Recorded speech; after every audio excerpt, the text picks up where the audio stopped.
മുഖ്യമന്ത്രിയായിരുന്ന 10 വർഷവും പിണറായി വിജയനെ തൊടാൻ ഇഡിക്ക് സാധിച്ചിരുന്നില്ല. എന്നാൽ അധികാരം കൈവിട്ട് ഒരു മാസം തികയുന്നതിന് മുമ്പ് തന്നെ എൻഫോഴ്സ്മെന്റ് ഡയറക്ടറേറ്റ് പിണറായി വിജയനെ പൂട്ടിയിരിക്കുകയാണ്. അനങ്ങാൻ സാധിക്കാത്ത വിധം പിണറായി വിജയനെ ഇഡി പൂട്ടിക്കഴിഞ്ഞുവെന്നാണ് ലഭിക്കുന്ന വിവരം.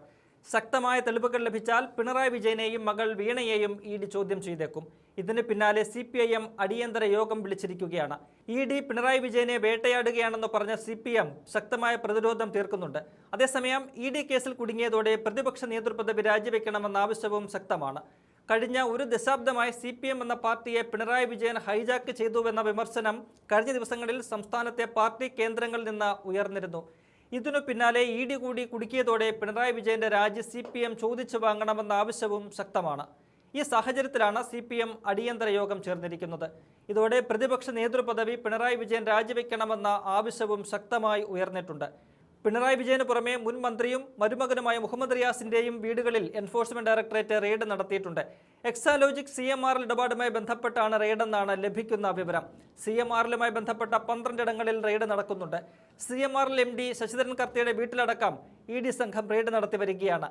പിണറായിയുടെ തിരുവനന്തപുരത്തുള്ള വാടക വീട്ടിലും കണ്ണൂർ പിണറായിയിലെ വീട്ടിലും ഇഡി പരിശോധന നടത്തുന്നുണ്ട്. പിണറായി വിജയനും മകൾ വീണ വിജയനും ഉൾപ്പെടെയുള്ളവരും തിരുവനന്തപുരത്തെ വീട്ടിലാണുള്ളത്. രാവിലെ 6 മണിക്ക് കണ്ണൂരിലെ വീട്ടിലേക്ക് ഇഡി ഉദ്യോഗസ്ഥരെത്തിയപ്പോൾ വീട് അടഞ്ഞു കിടക്കുകയായിരുന്നു. പിന്നീട് കെയർടേക്കറെ വിളിച്ചു വരുത്തി തുറപ്പിക്കുകയായിരുന്നു. റിയാസിന്റെ കോഴിക്കോട് കൂട്ടുളിയിലെ വസതിയിലാണ് റെയ്ഡ് നടക്കുന്നത്. രാവിലെ 6:30യോടെയാണ് ഉദ്യോഗസ്ഥരെത്തിയത്. മുഹമ്മദ് റിയാസ് കോഴിക്കോട്ടെ വീട്ടിൽ ഉണ്ടായിരുന്നില്ല. എക്സാലോജിക് CMRL ഇടപാടുമായി ബന്ധപ്പെട്ട് കള്ളപ്പണം വെളുപ്പിക്കൽ നിരോധന നിയമപ്രകാരമുള്ള കേസിൽ ഇഡിയുടെ അന്വേഷണവും സമർശമെല്ലാം സ്റ്റേ ചെയ്യണമെന്നാവശ്യപ്പെട്ടുള്ള ഹർജി ഹൈക്കോടതി കഴിഞ്ഞ ദിവസം തള്ളിയിരുന്നു. ഇതിനു പിന്നാലെയാണ് ഇഡി റെയ്ഡ് ആരംഭിച്ചത്. ബംഗളൂരുവിലെ എക്സാലോജിക് ഓഫീസ്, ആലുവയിലെ CMRL ഓഫീസ്, കമ്പനിയുടെ ഉന്നത ഉദ്യോഗസ്ഥരുടെ വീടുകൾ എന്നിവ കേന്ദ്രീകരിച്ചും റെയ്ഡുകൾ നടക്കുന്നുണ്ട്. കൈക്കൂലി, കള്ളപ്പണം വെളുപ്പിക്കൽ എന്നിവ സംബന്ധിച്ച CMRLനെതിരായ ആരോപണങ്ങളാണ് എൻഫോഴ്സ്മെന്റ് ഡയറക്ടറേറ്റ് അന്വേഷിക്കുന്നത്. പിണറായി വിജയന്റെ മകൾ വീണയുടെ ഉടമസ്ഥതയിലുള്ള IT കമ്പനിയായ എക്സാലോജിക് എന്ന സ്ഥാപനത്തിന് CMRL വൻതുക നിയമവിരുദ്ധമായി നൽകിയെന്നതാണ് പ്രധാന ആരോപണം. ഈ കേസിന് വർഷങ്ങളുടെ പഴക്കമുണ്ടെങ്കിലും അന്നൊന്നും ഇഡി പിണറായി വിജയനെ തൊടാൻ തയ്യാറായിരുന്നില്ല. ഇതിനെതിരെ കോൺഗ്രസ് അടക്കം വ്യാപകമായ രീതിയിൽ ഇഡിക്ക് നേരെ ആക്ഷേപം ഉന്നയിച്ചിരുന്നു.